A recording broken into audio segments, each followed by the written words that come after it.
这道解析几何题的第3问，用常规的向量法计算量太大。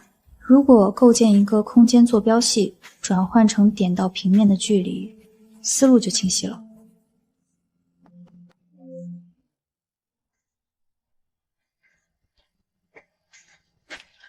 我不买保险，也不办卡，我很忙。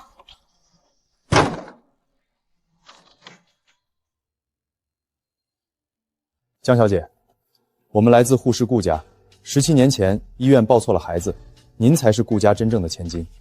这是亲子鉴定报告。所以，你们要耽误我多久？我还有3套卷子没刷完。啊！你干嘛呀？我正直播呢！别播了，出事了！你爸派去的人找到那个真正的女儿了。什么？在哪找到的？在川渝省的一个山沟沟里，听说还是个只会死读书的书呆子。不可能，我才是顾家的千金。这17年的荣华富贵，这些名牌包包，这个身份，全都是我的。一个乡下来的土包子，凭什么抢走我的一切？我绝不允许！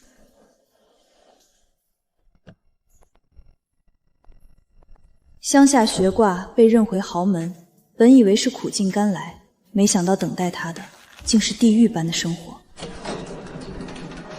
这里的装潢还不如川渝省博物馆有历史感，不过空气倒是比出租屋好一点。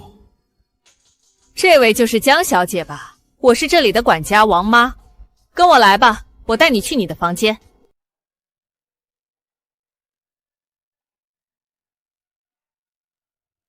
江小姐，以后你就住这里。虽然小了点儿，但毕竟是刚从乡下回来，得慢慢适应。既然进了顾家的门，就要守顾家的规矩。第一，不许和先生、夫人、小姐同桌吃饭。第二，晚上10点必须熄灯。第三，不能随意出入先生、小姐的房间。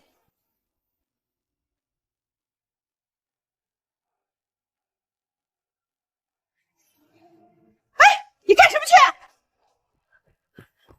树童，你这是要去哪儿？刚回来怎么就要走？不欢迎我，我回川渝省高考。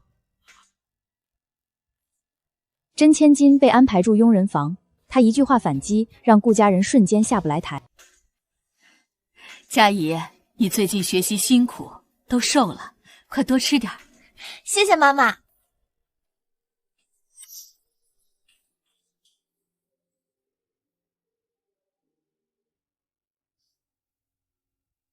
爸爸，你看我这款手表好看吗？我同学都羡慕坏了，说这个颜色全沪市都买不到几块呢。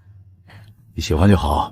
姐姐，你从川渝来，应该没见过这种手表吧？它可厉害了，能测心率，还能接电话呢。功能冗杂，续航堪忧，只会分散注意力，还不如我那块用了5年的电子表，至少能让我精确到秒的刷题。姐姐，你怎么不说话啊？是不是觉得很神奇？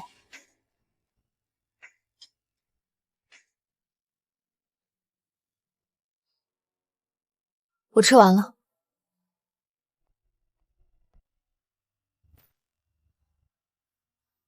妈，你看他什么态度啊！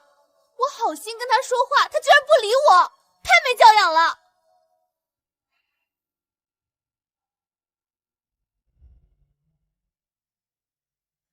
又是这种小孩子的把戏，浪费我的时间。没有课本，看你怎么学习。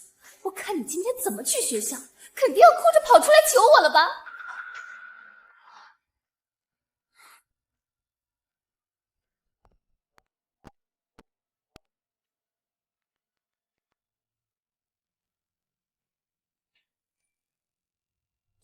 同城急送，今天下午就能到。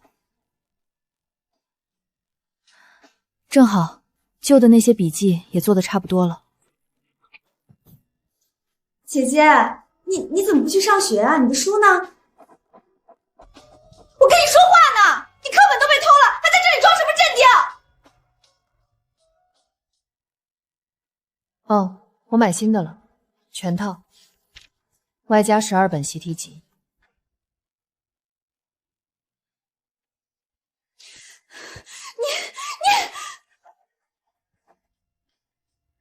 哎，我跟你们说啊，我们学校有个女生，她为了追一个男生，居然天天给他送早餐。我需要转学。转学？不是已经跟你联系了佳怡的学校吗？先从普通班读起，慢慢适应。我要去南阳明面中学学实验班。姐姐，你没开玩笑吧？男模实验班，那里面的人个个都是学神，你一个从川原来的，怎么可能跟得上？胡闹！你以为男模是菜市场，想进就进？你在乡下的那点成绩，到了护士根本不值一提。人要务实一点，不要好高骛远。就是，树童，妈妈也是为你好，别让你妹妹和我们在学校里为你丢脸。你还嫌不够丢人吗？一个劳改犯的女儿，糊涂！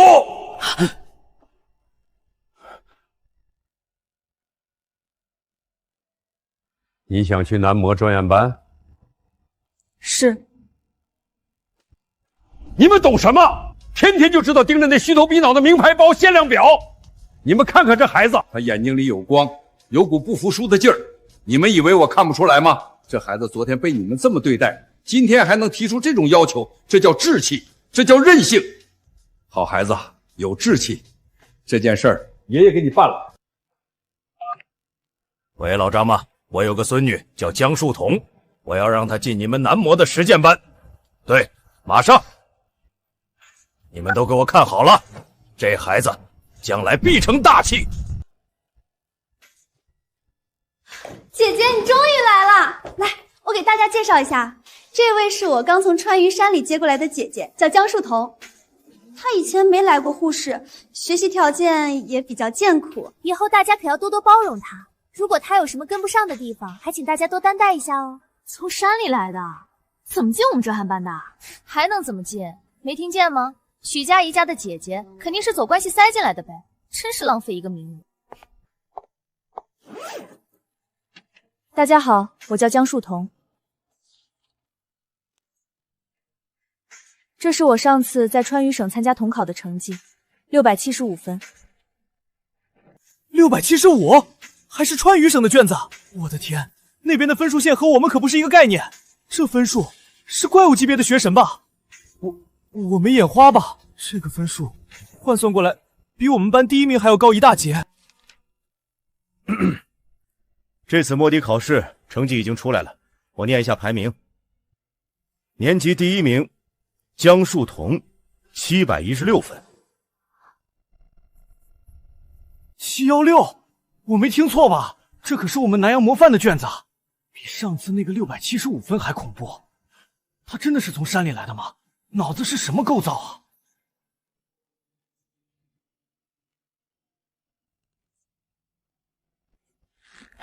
最后1名许佳怡，515分。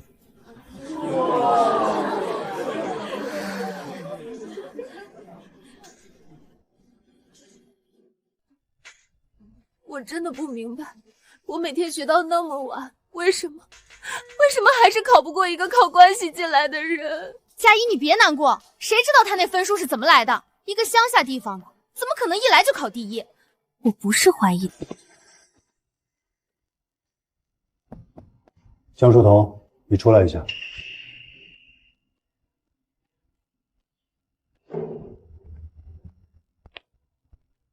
江树桐同学，有同学反映你在这次考试中存在作弊行为，你自己说这是真的吗？老师，姐姐肯定不是故意的，您别太怪她了。老师，我没有作弊。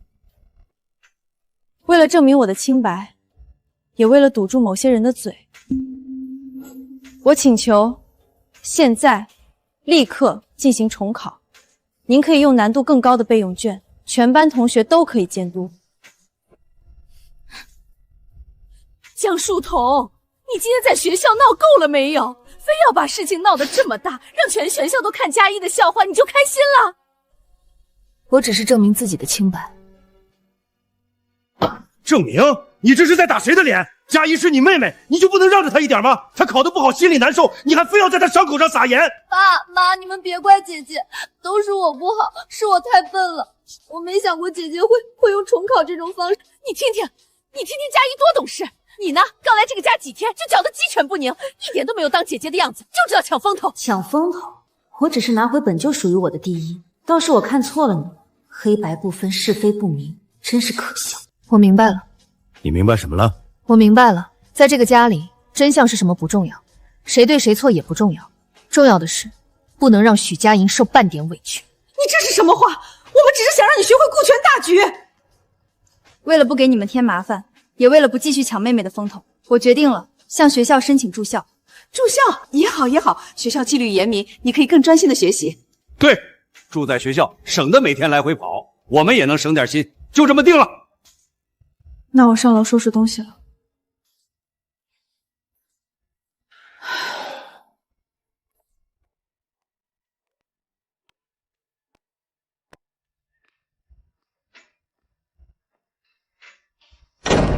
哟，我还以为你多有骨气呢，原来是躲到这种鸽子笼里来了。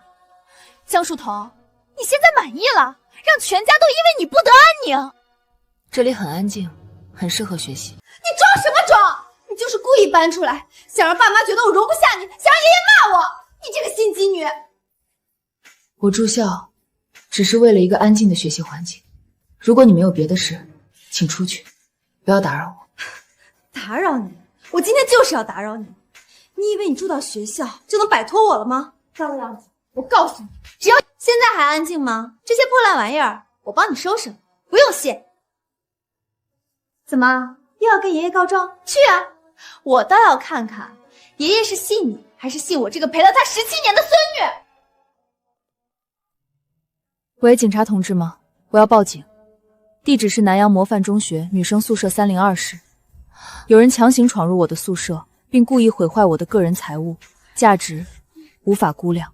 地上的东西是你弄的？警察叔叔，不是的，我们是姐妹，就是闹着玩，不小心的。警察同志，这些不是普通的书，这里面有我为了备战高空亲手整理的所有科目的笔记和错题集。他的行为不是闹着玩，是故意毁坏。江书童，你疯了！为了一点不止，你居然报警，这是我们的家事。从你动手那一刻起，这就不是家事，是案子。同学，这里是学校，不是你家。私自闯入他人宿舍，毁坏警告和批评教育，念在年纪小又是初犯。这次我们进行口头的违法教育，如果再有，直接带你去派出所做笔录，通知家长和学校严肃。同学，你看这边怎么处理？我不需要赔偿，我只希望他能向我的学习资料道歉，并且以后不要再来打扰我。对不起。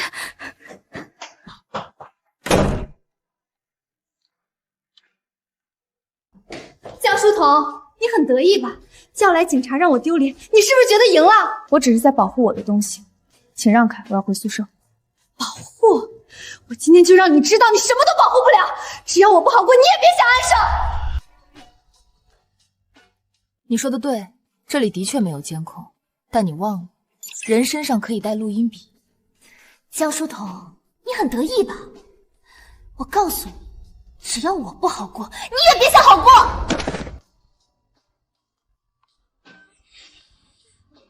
需要我把这段录音现在就发给教导主任吗？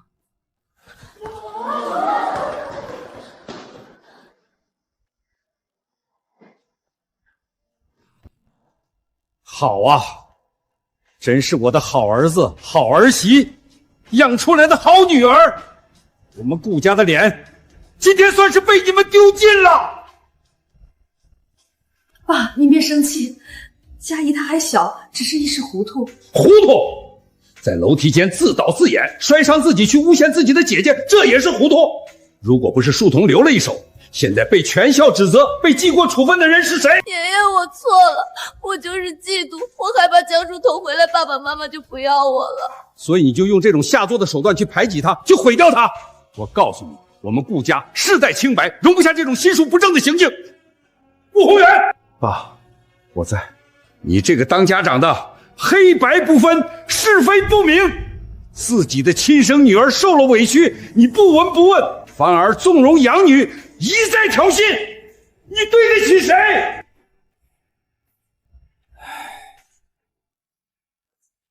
孩子，让你受委屈了，是爷爷没用，没能早点给你一个安稳的环境。爷爷，我没事。这是爷爷给你买的最新的折叠电脑，方便你学习，也方便你携带。以后在学校有什么需要，直接跟爷爷说。谢谢爷爷。傻孩子，跟爷爷客气什么？走，去书房。我看看你的数学题。听说你马上要参加全国联赛了？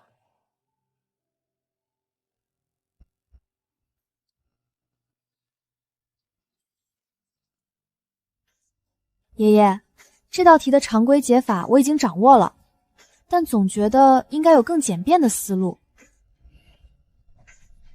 你看，如果我们在这里构建一个空间向量，问题就从2维变成了3维，这样原本复杂的曲线关系就变成了简单的距离问题。原来是这样，谢谢爷爷。你的基础很扎实，脑子也转得快。我早就说过，你这孩子必成大器，不要被那些琐事影响，你的未来是星辰大海。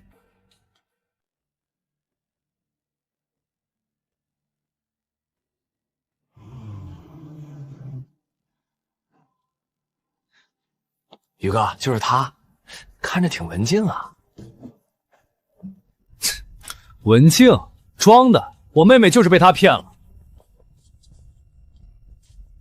江书童，我许家怡哥哥顾锦宇，听说你在学校挺威风，对我妹妹有意见？我没有欺负她，是她诬陷我，事实已经很清楚了。我不管什么事实不事实，我只知道你让她在全家人面前丢了脸。今天我给你2个选择，要么现在就去跟我妹妹跪下道歉，要么我这几个兄弟手底下可没轻没重。怎么想找人？在沪市，你一个无名小卒能叫来谁？喂，是学校保安室吗？我在学校门口被几个校外人员拦住，无理纠缠，为首的人叫顾锦宇，车牌号是沪 AX55。喂，110吗？我要报警。南阳磨面中学校门口有人寻衅滋事。你竟然报警！是，顾先生您放心，我们一定会严肃处理。对，记大过处分，全校通报批评。顾金宇，你都多大的人了，还带社会上的人来学校堵学生？现在好了，背个大过，你看你档案上多光彩！是他先欺负我妹妹的。闭嘴！江书童同学是今年我们学校的希望，成绩优异，品德兼备，倒是你给你家里惹了多大的麻烦！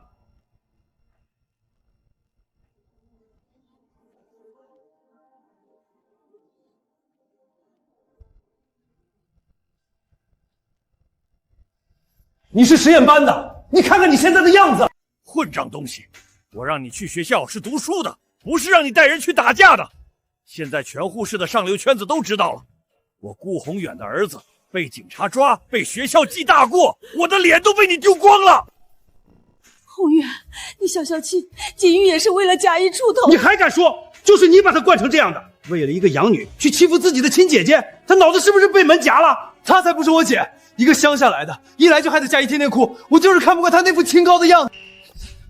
我打醒你这个蠢货！今天起，你给我禁足，再敢去找江淑瑜的麻烦，我就打断你的腿！彤彤，快看，这些都是爸妈给你买的，你看看这个包，最新款的，还有这件衣服，我们彤彤穿上一定比那些明星还好看。你哥那件事是他不对，我已经教训过他了。这些东西算是爸妈给你的补偿，以后在学校没人敢再小看你。怎么不喜欢吗？没关系，你说你喜欢哪个牌子，妈妈明天再带你去买。我们顾家的千金怎么能没有几件像样的行？谢谢，但是我不需要。你这孩子怎么回事？我们好心好意给你买东西，你这是什么态度？还在为锦宇的事生气？我们已经……行了，给你就拿着，别耍小孩子脾气。我们是你爸妈，还能害了你？站住！江书童，你到底想怎么样？钱我们给你了，名牌也给你买了，你还不知足？你们真的想补偿我吗？好，这些东西我什么都不要，我只要一样东西，帮我办好沪市户口，我只要这个。你要的东西，沪市户口办好了，这下你满意了吧？终于拿到了，不用再和川渝60万考生挤高考的独木桥，我的胜算又多了一分。谢谢。谢就不用了，你别忘了，你也是顾家的一份子，以后别再做些让我们丢脸的事情就行。凭什么？他一个乡下来的土包子，一来就抢走我的一切，现在还想靠着户口进名校，我绝不允许！我得不到的，你也休想得到！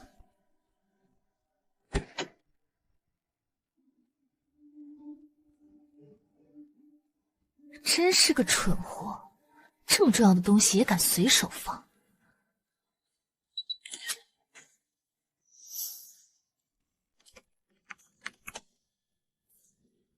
许佳怡，你真的以为这样就能毁掉我吗？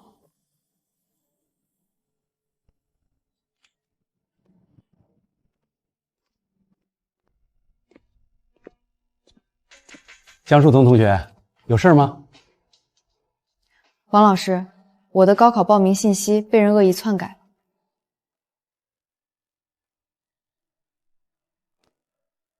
什么？这是谁干的？这已经不是简单的恶作剧了，这是在毁掉一个学生的前程。我怀疑是我的家人。你放心，这件事学校一定会帮你处理。我马上联系市教育考试院，他们后台有所有操作记录 IP 地址，在截止前，我们一定能恢复你的志愿。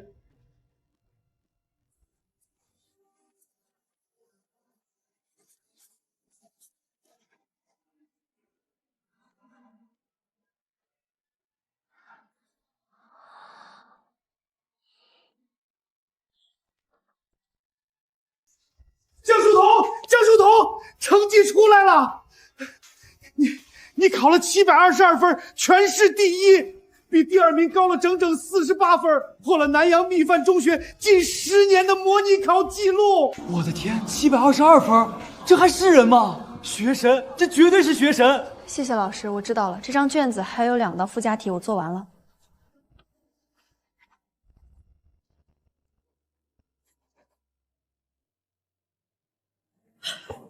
老顾，锦晨，你快看手机新闻，没错，就是722，全市第一，比第2名高了整整48分。722，你是不是看错了？是522吧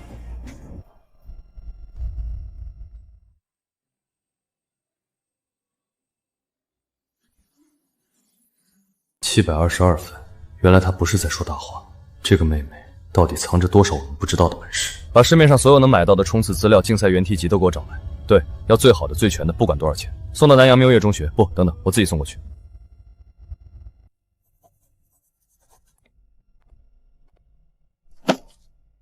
江书桐，有事？一模成绩考得不错，这些是我给你买的资料，对你冲刺有帮助。我用不上，我有自己的学习计划。最新的那款新能源汽车，随便你挑。车？顾锦晨，在你眼里，我的前途就值一辆车吗？如果没什么事，请你离开，别打扰我学习。我的时间比你的车贵重。快看，陆泽宇，他居然也来了！他不是早就保送清华了吗？天哪，真的是陆神！我就是为了他才来参加这个比赛的，又帅又学霸，简直是小说男主。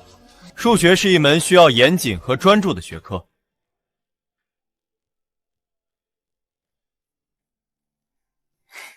泽宇学长，好久不见呀！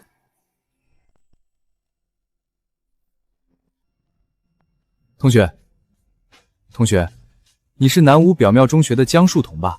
决赛最后那道解析几何题，你的辅助线做法太惊艳了，我当时想了5分钟都没找到思路，能和我讲讲你是怎么想到的吗？常规思路解不出来，就换个维度，我只是把它放到了3维空间里去考虑。原来如此，降维打击，高，实在是高。我能加个你的联系方式吗？以后希望能多和你交流。凭什么？凭什么所有人都围着他转？现在连陆泽宇也……你没事吧？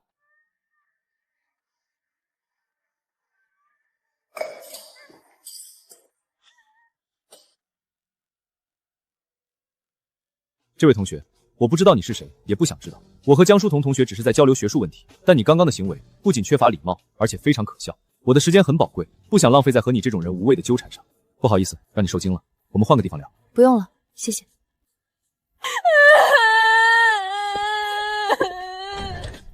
你还知道回来？佳怡在外面受了那么大的委屈，你作为姐姐就眼睁睁看着。妈，你别怪姐姐，都怪我不该去参加那个比赛的，更不该让陆学长注意到我。你听听佳怡多懂事，你呢？你跑到人家的场子上去抢风头，你让别人怎么看我们顾家？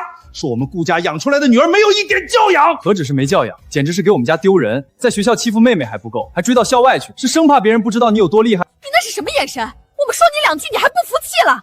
你不想想，要不是你非要跟佳怡对着干，会闹出今天这种事吗？原来血缘也分亲疏远近，在这个家里，我永远是个外人。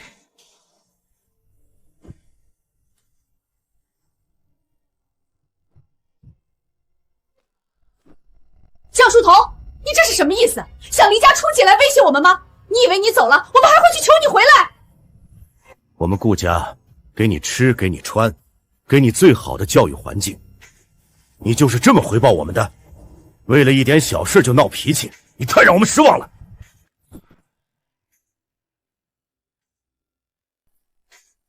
姐姐，你要去哪里？都这么晚了，都是我的错，你别走好不好？你打我骂我都行。你今天要是敢踏出这个门，以后就永远别再回来。我们顾家就当没你这个女儿。谢谢。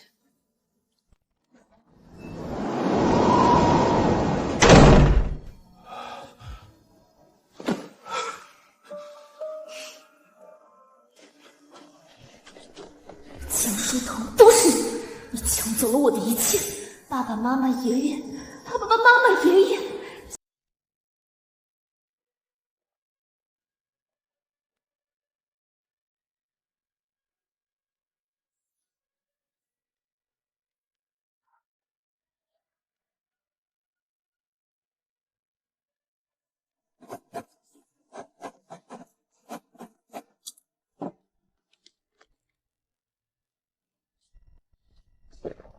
奇怪，今天怎么这么累？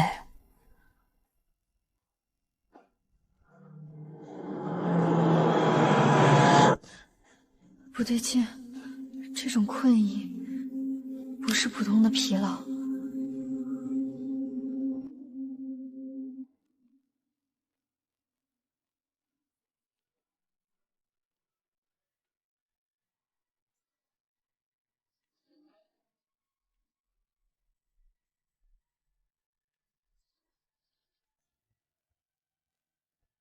同学，你这不是普通的疲劳，化验报告显示你体内检测出了大剂量的安眠药成分。你最近是不是误食了什么药物？这种剂量如果是在重要考试前服用，后果不堪设想。许佳怡，为了高考，你竟然敢做到这种地步！谢谢您，医生，我知道是谁干的。同学，你是说有人故意在你的水里下药？是，我怀疑是我的一位同学许佳怡。昨天下午只有她有机会接触我的水杯。我希望警方能调取学校教室的监控。你放心，这件事性质很严重，我们马上立案调查。不是我，真的不是我！爸爸妈，你们要相信我，江书彤他就是嫉妒我，他在诬陷我。校长，这里面一定有误会。我们佳怡从小善良，怎么可能做出这种事？许同学，我们调取了教室的监控录像，录像清楚地显示，在昨天下午的课间，只有你一个人在江书彤同学的座位旁停留，并且有拧开他水杯盖的动作。我只是想看看他的杯子好不好看。够了，许佳怡，证据确凿，你还要狡辩到什么时候？你这已经不是同学间的恶作剧，这是蓄意伤害，是违法行为。校长，求求你，佳怡她只是一时糊涂，她还是个孩子，求您再给她一次机会。江书彤同学喝了药，如果不是他警觉及时去医院，他这辈子可能就毁了。我们南阳免范中学绝对不能容忍这种品行败坏、心肠歹毒的学生。我宣布，根据校规教纪，经校委会一致决定，给予许佳怡同学开除学籍处理。王局，您再帮帮忙。是，我知道性质恶劣，但佳怡她还小。喂，没用的，都他妈没用的！一听说这事儿，个个都躲得比谁都快。那怎么办啊，宏远？佳怡真的要被起诉，要留案底吗？她这辈子就毁了，她的人生就彻底完了。妈，爸爸，我不要去坐牢，我不要留案底，求求你们救救我，我真的知道错了。现在知道哭了，知道怕了。当初做那种下三滥的事情时，怎么没想过后果？爸，求人，你们求谁都没用。这件事能解决的只有一个人。喂，是书童吧？爷爷知道这件事你受了天大的委屈，顾家不能就这么丢弃你。书童，书童，你能不能看在爷爷这张老脸的份上，给他们一个机会，也是给顾家一个机会？书童，阿姨求你了，我们知道错了，是我们没有教育好佳怡，求你高抬贵手，饶了她这一次吧，她不能有案底呀。饶了他？当初他往我水里下药的时候，想过要饶了我吗？如果我没有及时发现，我的高考，我的人是不是就已经被他毁了？看在爷爷的面子上，我可以不追究他的刑事责任，同意和解。谢谢你，书童，你真是太善良了。我还没说完，我有一个条件，许佳一必须立刻马上从南阳典范中学退学，转去郊区的崇明职业高中，并且在高考结束之前，我不想在护士市中心再看到他这个人。什么？那种地方怎么能去？那跟毁了他有什么区别？区别就是他还有机会参加高考，而我差一点连参加的机会都没有，这是我的底线。也可以选择让他带着案底在少管所里好好反省。顾先生、顾太太，作为校方，我认为江江同学的提议已经非常空大量，否则等许开学的将是法律的严惩。我们接受。佳怡，在那边还习惯吗？爸妈让我别去打扰你，但你是我妹妹，哥不能不管你。我恨他，这里就是地狱，是江书童毁了我的一切。他把我害成这样，自己却在最好的学校里当众星捧月的天才，凭什么？这种白眼狼配当状元吗？江书腾，我动不了你，我还不能在网上搞臭你吗？我看你以后怎么学校做人。顾总，我们公安部监测到一个关于您家里的负面舆情，在几个校园论坛上传得很厉害。顾锦宇，你真是越来越出息了。哥，你发什么疯？吓死我了！这是你干的，是我干的又怎么样？我说的都是实话。那个江书童本来就是白眼狼，他把佳怡害得那么惨，我替我妹妹出头有错吗？出头？你管这叫出头？你这是要把顾家的脸都丢尽，把无知当武器，把愚蠢当正义。你除了会有这种下三滥的手段，还会干什么？你凭什么骂我？你向着那个外人，我才是你亲弟弟。这一巴掌是替爸妈教你做人要有底线。你打我，顾锦琛，你为了一个外人打我，我打醒你。你看看你做的是什么事，在网上造谣重伤，这就是你所谓的出头。你丢的不仅是你自己的脸，是整个顾家的脸。我说的哪句不是实话？他就是个乡下来的白眼狼，要不是我们家，他……闭嘴！马上用你的账号发帖澄清，然后公开道歉。做梦！我死也不会跟他道歉。你不道歉，可以。明天顾氏科技的法务部就会联系你，告你诽谤，损害公司和家族名誉。你猜猜，爷爷要是知道了，你的卡、你的车，还有你现在的生活，会不会有半点影响？金宇，你的脸怎么了？锦琛，你怎么能打弟弟？到底怎么回事？家里闹成这样，像什么话？爸妈，你们自己看，这就是你们的好儿子做的好事。现在这篇帖子已经在好几个校园论坛和社交平台发酵了，你们知道这意味着什么？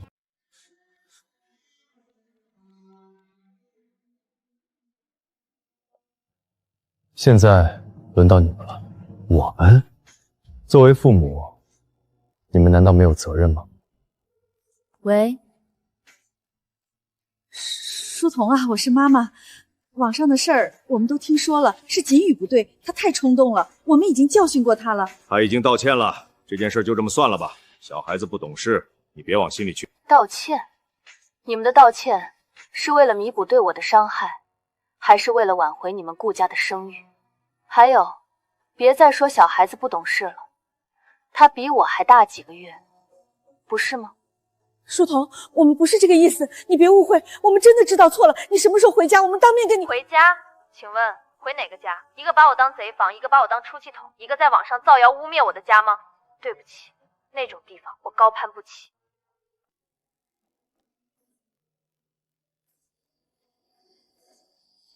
与其在无意义的事情上浪费时间，不如多解一道题。我的未来只掌握在我自己手里。我没看错吧？第1名江疏桐728分！我的天，728，这还是人类的分数吗？比第2名高了整整20分！稳了，绝对稳了！今年的护士状元除了江神，还能有谁？锦晨，是学校的电话吗？成绩出来了？出来了，书童，全市第一。第一，考了多少分？728。728，状元，我们家的状元！状元，一个板上钉钉的状元，就这么被我们亲手推出去了。我当初真是猪油蒙了心啊！我怎么就信了佳怡的话，把我们自己的亲生女儿当仇人看？现在说这些还有什么用？还有什么用？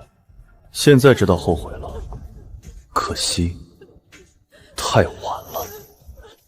你们伤透了他的心，这一切都是你们应得的。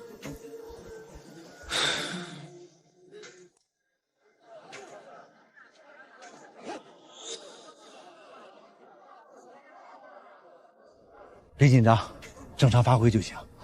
快进去吧，早点熟悉环境。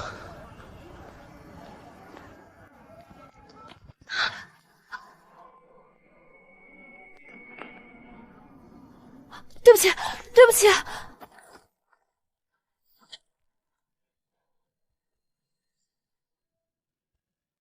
干什么？我不是故意的，我只是想帮他捡东西。帮你捡东西？那你手里攥着的另一张准考证是怎么回事？照片迥异，但文字信息完全一致。天啊，高考换准考证，这是要毁了人家一辈子啊！太恶毒了吧！这是谁呀？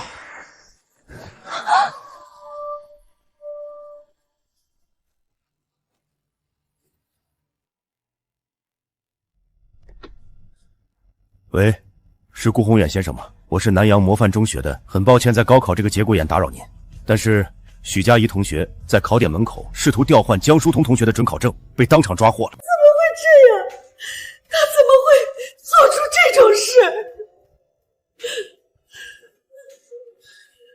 从今天起，顾家再也没有这个女儿。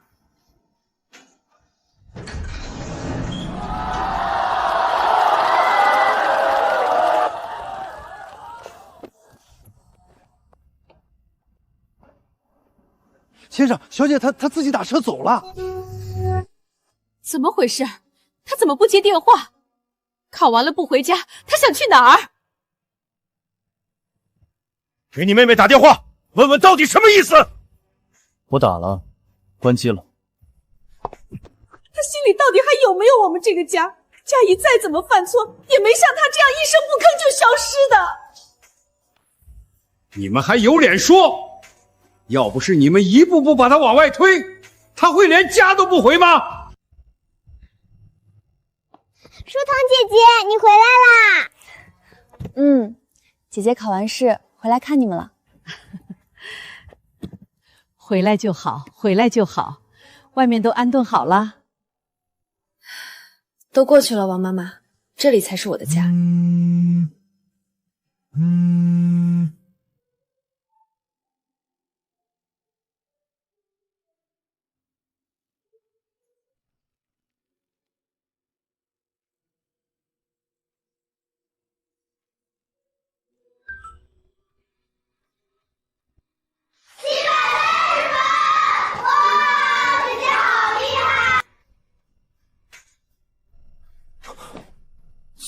730，爸妈，分数出来了，江疏桐她竟然考了700多分。本台最新消息，今年护士高考理科状元已经产生，来自南阳秉命中学的江疏桐同学以总分730分的优异状元，我的女儿是状元。完了，这下全完了。怎么还是不接？他到底想干什么？外面那些记者的电话都快把我们家门槛踏破了。这是天大的好事，恐慌什么？护士状元是我们顾家的女儿，这是多大的荣耀！只要她肯出面，我们公司的形象能上好几个台阶。小陈，你再打，用你的私人号打。没用的吧？他把我们所有人都拉黑了。张董，是啊，我女儿争气，对，亲生的。哎，您过奖了。采访这个我们正在安排好了，第一时间通知您。他到底躲到哪里去了？您好，这里是阳光孤儿院。对，书童是在我们这儿。采访？不好意思，我们暂时不接受任何单独采访。孩子，你真的想好了吗？王妈妈，我只想接受一个采访，就在这里。您好，是人物周刊的李记者吗？我是江苏彤，我同意接受你们的独家专访，时间明天上午10点，地点就在成都阳光孤儿院。书童同学，首先恭喜你成为沪市理科状元。大家都非常好奇，除了自身努力，家庭的支持是不是也是你成功的关键？我们都知道你是顾氏科技董事长的千金，家庭的支持确实是我成功的关键。我的家人是阳光孤儿院的王妈妈和这里所有的弟弟妹妹，是他们在我最需要温暖的时候给了我一个家。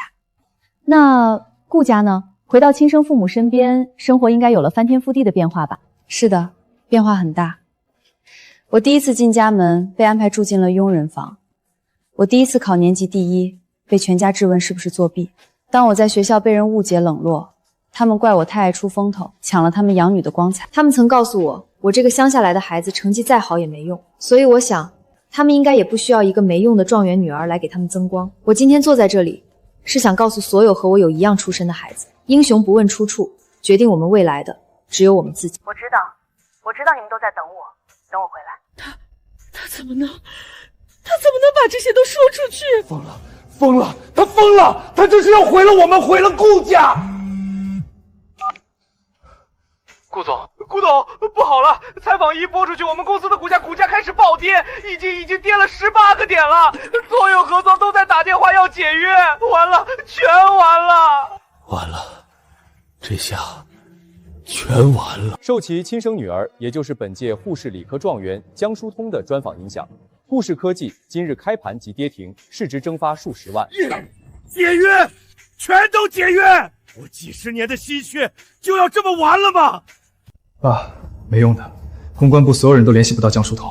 现在网上舆论一边倒，我们发任何声明都会被当成是狡辩。后人怎么办？我们去找他，我们去求他，她是我们的女儿，她不能这么狠心啊！求她！现在知道她是我们的女儿了，早干嘛去了？还有你这个扫把星，这一切都是你惹出来的！走，都跟我走，去成都，就算是跪，也要把她给我跪回来！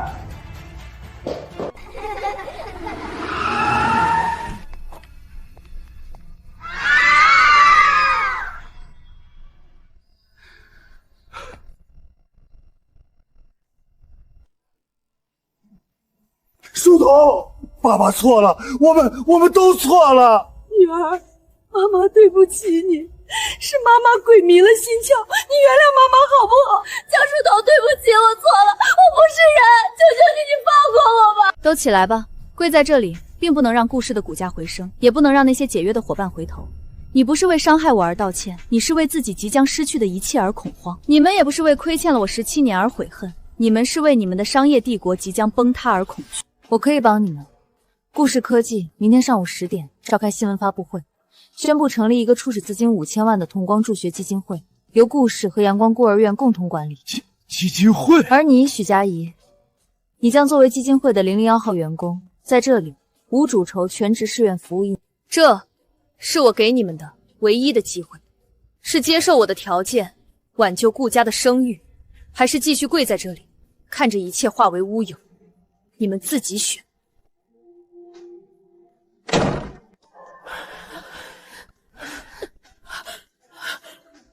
1年5000兆，我不要！你闭嘴！还嫌不够丢人吗？书童，我们答应，我们什么都答应。明天不，今天我立刻让公司筹备新闻发布会。这是你们唯一能为自己赎罪的机会。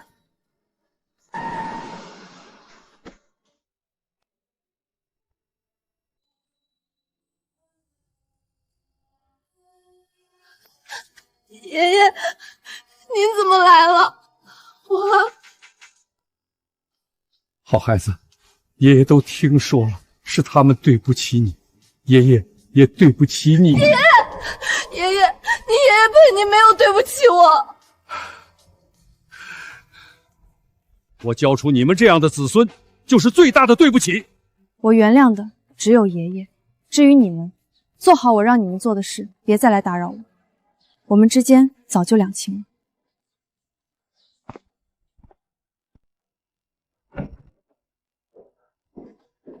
江疏同学是吧？你好，你好。都羡慕不来的烦恼啊！王妈妈，以前我拼命学习是为了考出去，是为了离开这个地方，去看看外面的世界。但现在，我想用我学到的东西回来帮助更多像我一样的孩子。人工智能是通向未来的钥匙，我要去学最有用的知识，掌握最强的武器，然后亲手为他们打开一扇通往新世界的大门。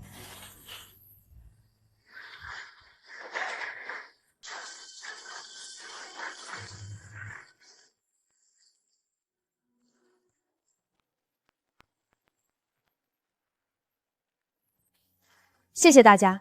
1年前，我从四川来到沪市，我的目标很清晰，就是考出去，去看更大的世界。今天我站在这里，拿到了这份荣誉，但我发现我内心将全部用于成立一个助学基金会，它将域名为同光，同是书童的同，光是希望的光。它将致力于帮助所有像我一样来自孤儿院，渴望通过知识改变命运的孩子。我曾将全部用于成立一个助学基金会，它将域名为同光，同是书童的同，光是希望的光。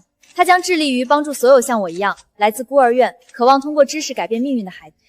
我曾被人问学习的意义是什么，以前我以为是为了远离过去的黑暗，现在我明白，学习的意义是让自己成为一束光，有足够的力量去照亮更多还在黑暗中摸索前行的人。谢谢。